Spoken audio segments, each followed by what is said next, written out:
This is a fan-generated show. If you would like to support us, please go to jamieglazov.com, and also don't forget to subscribe to our YouTube channel. All your support is greatly appreciated. Hello, this is the Bruce Bawer Moment, brought to you by the Glazov Gang. I'm recording this on May 16th, and I got up this morning and, as usual, went to my personal newspaper of record, which is Front Page Magazine.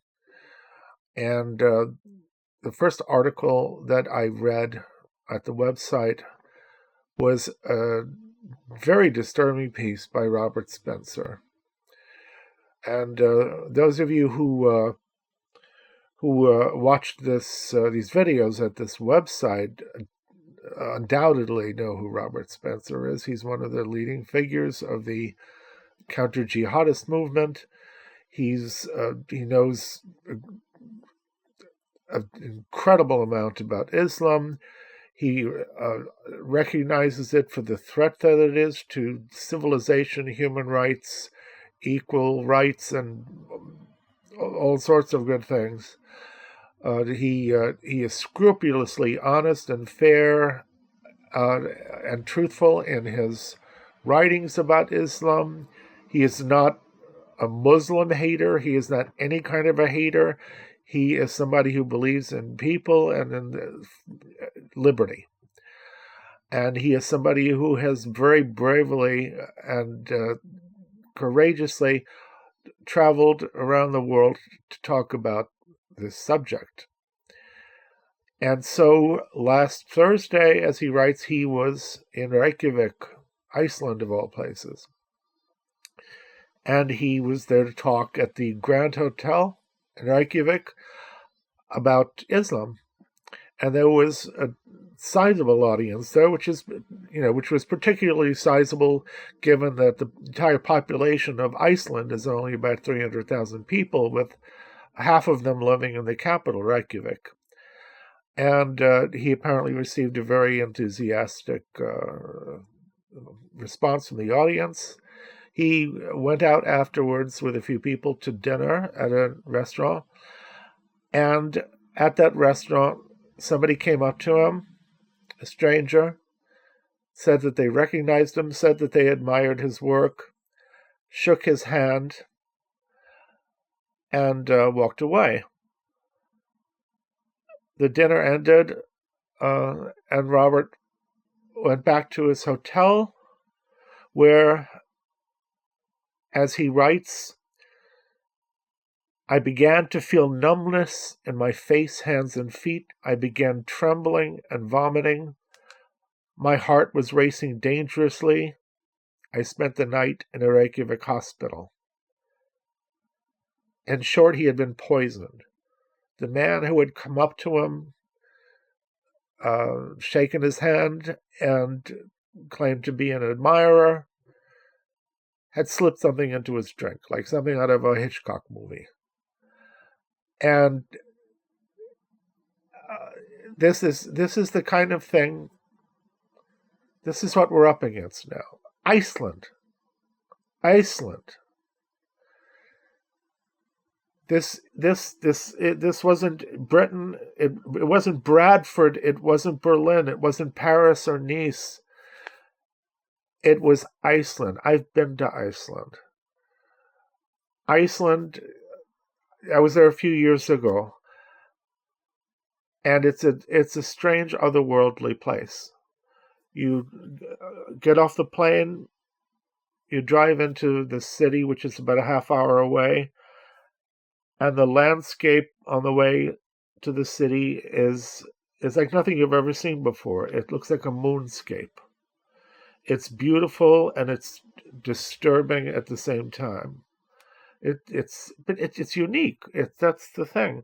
And then you get to Reykjavik, and it's this very small city, but the capital, the only city on this island.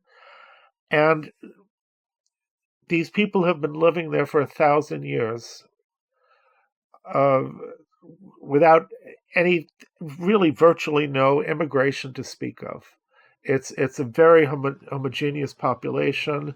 They know each other. They're all related to each other. It's walking around the town is walking around it's like walking around a house. They're all part of the same family. There's that feeling. They welcome strangers. They welcome visitors. They don't welcome immigrants. At least they didn't until recently. That's fine. But they're very friendly to tourists, and it's a trust culture.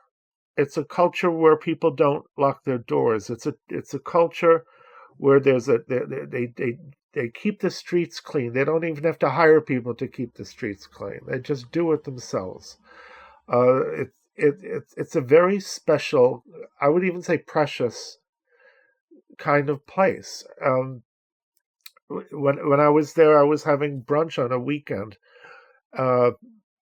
and on the at a place on the main street in Reykjavik, and suddenly this column, this phalanx, this of people with their dogs started marching past the window and then turned onto the main street.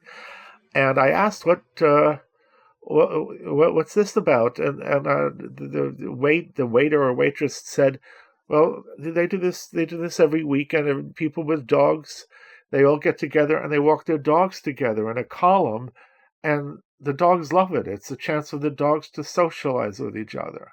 And that's the kind of place it is. It's just oozing with this charm and this coziness and this remarkable feeling of community and security and safety. And this is where Robert Spencer went last Thursday and was poisoned. Iceland. This is a place where when I was there for several days, the one thing I kept thinking, the one thought I kept coming back to while I was going around the Reykjavik was, maybe this is the one place where it won't happen. I've been all over Europe and I've seen Islamization progressing over the last 2 decades. And it seems relentless and it seems unstoppable, and it seems to have progressed in so many places that I love, to the point where there's no turning back, there's no reversing it. It's doing something to human rights, to equal rights, to people's individual liberties, to the people's rights to speak their mind, as Robert was doing on Thursday in Reykjavik. But in Iceland, when I was in Iceland, I thought, maybe this is the one place it won't happen. It's so small, it's so remote. It's not a place that is encouraging immigration, and it's certainly because of its climate and its remoteness and its differentness. Not a place that you would imagine immigrants would put at the top of their list to go to. You feel safe.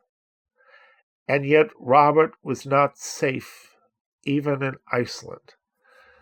And look at what that tells us about how far we have come with this situation. A civilized man, and what I would have thought was the last redoubt, perhaps, of civilization in the Western world, ends up in the hospital with a case of poisoning because he went there to tell the truth about Islam. This is where we've come. The walls are closing in. It's getting narrower and narrower and narrower. Even Iceland isn't safe. What more need I say? What more need I say except please support the Glazov Gang at jamieglazov.com, and make sure that you're subscribed to this Glazov Gang YouTube channel. Stop reading the New York Times. Bye-bye.